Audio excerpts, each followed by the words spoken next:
Great. Okay. But we can launch it here. Okay. You saw here first. Let's go. Okay.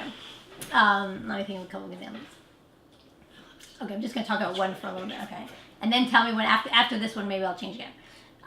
Okay.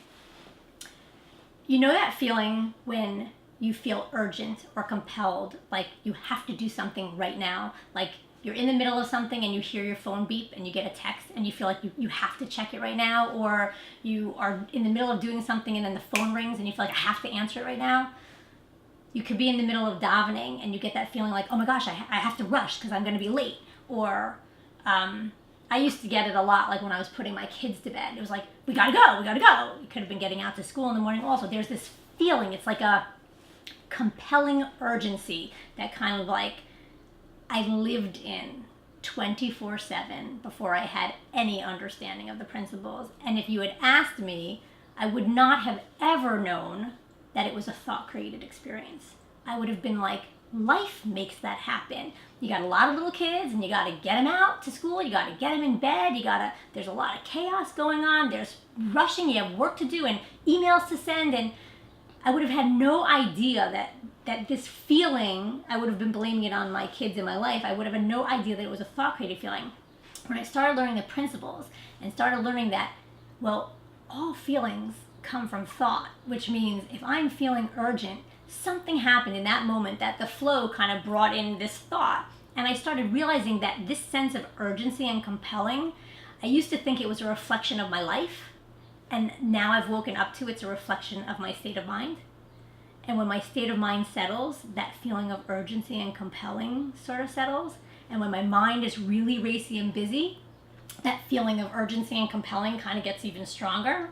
So when people understand the design of the system, even in something as simple as I could be in the middle of my prayers and I get urgent, like I'm in a rush, or I could be in the middle of a conversation with my husband, okay? So it used to be like, we could be having a conversation, and if I got hit with a thought or a memory or something, it was like I felt like I had to say it, because if I didn't say it, I'd forget it, and it was really important, so I couldn't forget it. And he'd be talking to me, and I'd be like, oh, by the way, you can't forget to call your mother. And he'd be like, where did that come from? Like, we're in the middle of a conversation, and I'd be like, oh, no, I was listening, but I just remembered, so I don't want to forget to tell you, you got to get that Father's Day card.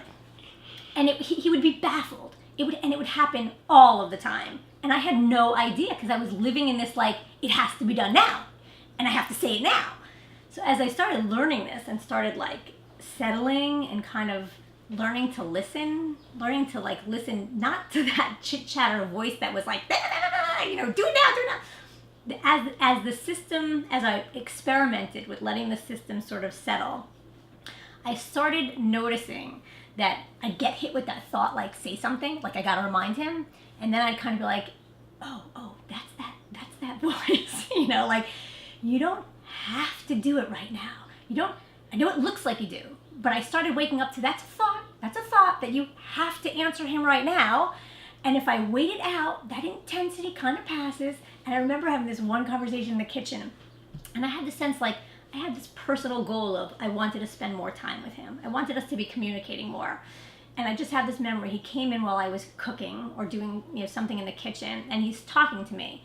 And I'm getting hit with this feeling of like, I have things to do. And all of a sudden, I got like this insight, like, wait a minute. You want to be spending time communicating. Why are you rushing out of this experience to do all the things you have to do? And it like hit me. And I just remember taking this deep breath and looking at him and saying, can you totally start over?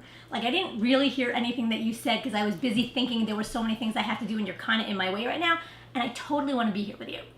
And he just started over, and it was this sense of like, wow, we could innocently think our way out of even the things that we want, and we don't see it as thought. So as it started to settle, what I see now is, compelling and urgency, it's just a human experience, and it hits everyone throughout their day. And if I at least kind of get a sense of like, I don't get tripped up into thinking that, oh, my list and all the things I have to do, that's what's creating my stress, that's what's creating the urgency. There's that sense of like, oh, right, it's a thought-created experience. And when I see that and I kind of let the system do what it does, the intensity and the compelling feeling and the urgency passes. And then usually something wiser shows up. You know, maybe like don't send the email, you know, wait till you cool off, or maybe write it down so you don't forget it later, or whatever it shows up. But there's that sense of like, oh, I get where the feeling is coming from, and it's okay. Like I can be okay with my humanity, but at least I am attributing it to the true source, which is it's coming from within me. It's not coming from outside of me. Smile. That was awesome. That was awesome. Okay, can I change? And then Yeah. we could